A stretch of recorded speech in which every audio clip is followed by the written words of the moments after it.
Bon les gars, il y a un truc, faut qu'on parle là, je comprends pas ce qui se passe. Enfin, je comprends, mais je suis un peu dégoûté.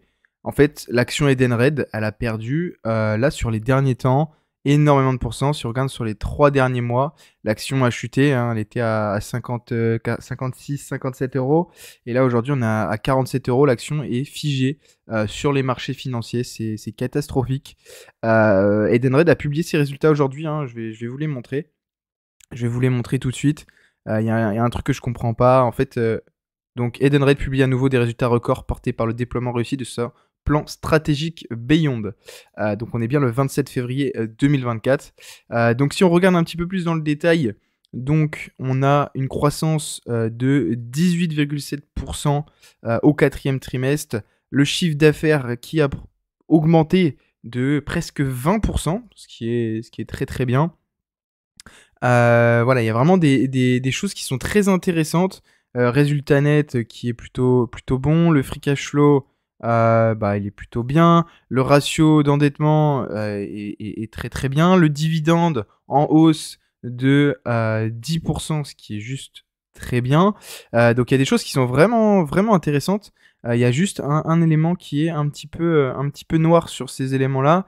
C'est la partie justement marge nette qui, elle, n'augmente pas plus que ça. Je les ai pu quelque part. Mais en tout cas, il y avait un point un petit peu sensible à ce niveau-là. Parce que Edenred a des problèmes euh, au niveau Italie, avec notamment de la corruption qui est mise en avant ces derniers temps. Je pense que si on n'avait pas eu cette publication sur cette corruption en Italie, je pense que le titre serait reparti à la hausse très fortement.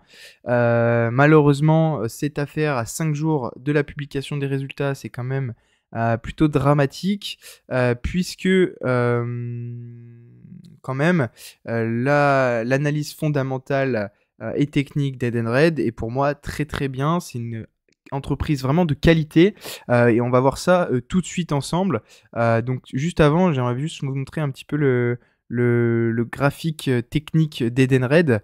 Donc là, malheureusement, on est sur une pente très très très en descente, hein. Donc là, si je vous montre là sur les dernières semaines, donc en fait là, il y a eu l'affaire en Italie, boum, crack.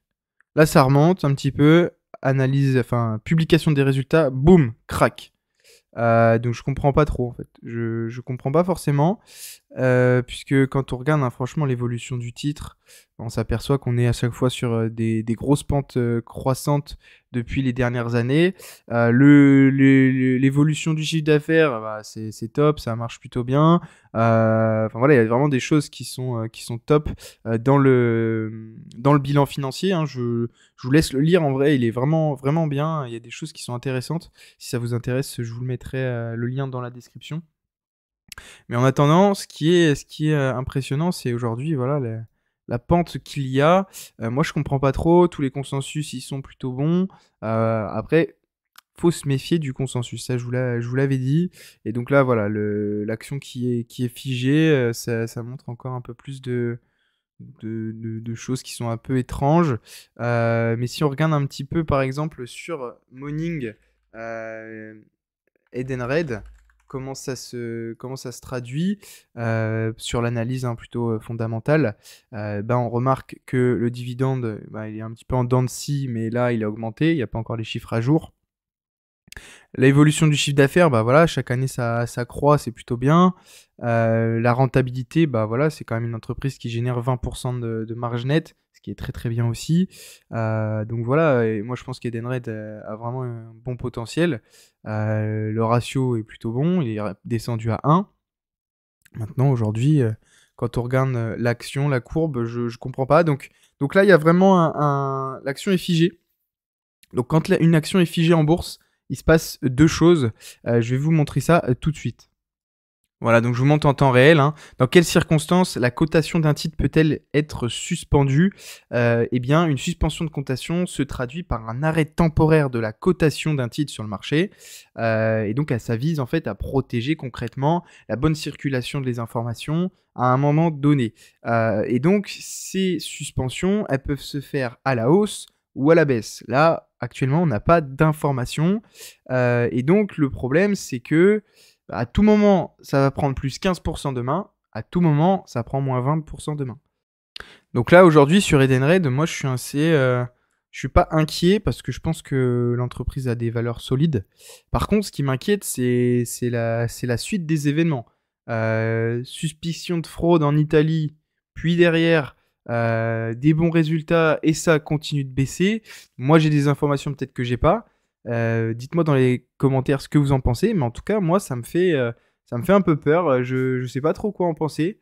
Sachant qu'aujourd'hui, si on regarde quand même les cotations du marché aujourd'hui, eh bien, on remarque quand même que Edenred est dans le fin fond, hein, moins 5%, hein, sachant qu'elle a été arrêtée à 17h. Donc franchement, c'est plutôt compliqué. Après, quand je vois des grosses entreprises comme Schneider qui avaient atteint des pics très hauts, etc., je pense que bon, bah, peut-être qu'on est dans le cours ou je sais pas. Et à contrario, on a des entreprises comme GTT qui performent, Bouygues qui surperforment, et tout ce qui est lié à l'automobile, hein, Forvia, Valeo, qui, à mon avis, je pense, vont fortement augmenter à la suite des résultats jeudi. Voilà, moi, dans mon portefeuille, j'ai pas mal de Valeo et j'hésite à recharger prochainement sur la pente montante qu'il va y avoir prochainement. Mais en tout cas, je pense que c'est intéressant d'acheter du Valeo ou du Forvia. Moi, je partirais plus sur Valeo quand même, puisque leur chiffre n'a pas été publié et Valeo est une très grande entreprise. En tout cas, pour ceux à qui ça intéresse, n'hésitez pas à aller checker la description. Il y a le Discord. Et sur ce Discord, vous allez pouvoir retrouver mes ventes et mes achats en temps réel. Donc ça permet à vous de savoir un peu en temps réel ce qui se passe. Je pense que ça peut être intéressant pour vous de rejoindre le Discord. Voilà, puis il y a des échanges entre investisseurs, ce qui se passe sur le marché. On parle de immobilier, crypto-monnaie, de bourse, vraiment pas mal de choses. Donc moi, je vous conseille de rejoindre ce Discord. Ça coûte rien, c'est gratuit. Et ça peut être très pertinent pour vous. Voilà un peu pour cette analyse du jour sur Edenred. Si ça vous intéresse, je vous mettrai le lien pour rejoindre, enfin pour aller checker les résultats annuels. Je ne suis pas rentré trop dans le détail, mais en tout cas, ce qui est sûr, c'est qu'on a quand même des bonnes perspectives à ce niveau-là. Si on regarde l'analyse fondamentale et l'analyse technique, malheureusement, si on regarde ce qu'il y a autour, et bah, c'est là où ça paraît un petit peu plus, un peu plus compliqué. Bon, ma foi, on peut pas être bon partout, mais est-ce que c'est un moment d'entrée sur le titre? L'avenir nous le dira. Moi, je suis rentré un peu tôt, hein. Moi, je vais vous dire, je dois avoir un prix de revient qui doit se situer aux alentours des... En fait, moi, j'ai vu cette première courbe descendante. Je pense que j'ai acheté un peu avant le support ici. J'ai dû acheter à... Je dois avoir un prix de revient à 55, 56 euros. Parce que moi, honnêtement, j'avais anticipé en fait la montée du marché. J'ai pas revendu. Je me suis dit que ça allait monter après la réception des résultats. Bon, malheureusement, j'ai une mauvaise lecture, un peu faux à cet endroit-là. Bon, ça arrive. Moi, maintenant, je pense qu'ici, ça va repartir à la hausse. Là, si on regarde le support, si on casse le support qui est là, c'est un support qui date de 2022, donc il y a 2 ans. Enfin, donc, c'est quand même assez compliqué si on le tape. Mais honnêtement, je pense pas qu'on arrivera là. Enfin, je l'espère en tout cas, puisque je suis positionné dessus. Donc, mon avis n'est pas forcément ultra objectif par rapport à ça. Mais en tout cas, moi, j'ai bon espoir sur le titre. Même si, au vu des actualités, on peut avoir un peu peur, ce que je peux comprendre. Bon, en tout cas, c'était Alexandre. Si vous avez des questions, n'hésitez pas à me les donner, à me les publier dans les commentaires. Je vous fais des bisous. Ciao.